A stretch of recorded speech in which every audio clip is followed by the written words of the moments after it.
তেনেকুৱা আমি হ'ম দেই। আপুনি এই বেলেগক কৈ আছে বুলি নহয়, আপোনাকে কৈ আছে, আমাকে কৈ আছে, পৃথিৱীৰ মানৱ জাতি বিশ্বাসীবিলাককে কৈ আছে। আপুনি নাভাবিব মোক কোৱা নাই, এই বাক্যটো মোৰ কাৰণে নহয়, আপোনাৰ কাৰণে হয়, আমাৰ কাৰণে হয়, হয়নে? আমি জ্ঞানী তিৰোতাৰ নিচিনা বিশ্বাসী হ'ব দিছে, লগতে ল'ব দিছে।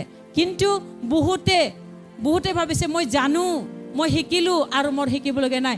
প্ৰাৰ্থনা ফাষ্টিঙত নগ'লেও হ'ব, মই গীৰ্জাত নগ'লেও হ'ব, ছানডে গীৰ্জাত এটেণ্ড নকৰিলেও হ'ব, মই প্ৰাৰ্থনা নকৰিলেও হ'ব, মই বিশ্বাস কৰিছোঁ বাপ্তিস্ম লৈছোঁ, মোৰ অলৰেডি হৈ গ'ল আৰু মোৰ একো কৰিব লগা নাই বুলি ভাবিলে, আৰু সেইটোকে গৈছে অজ্ঞানী তিৰোতা দেই।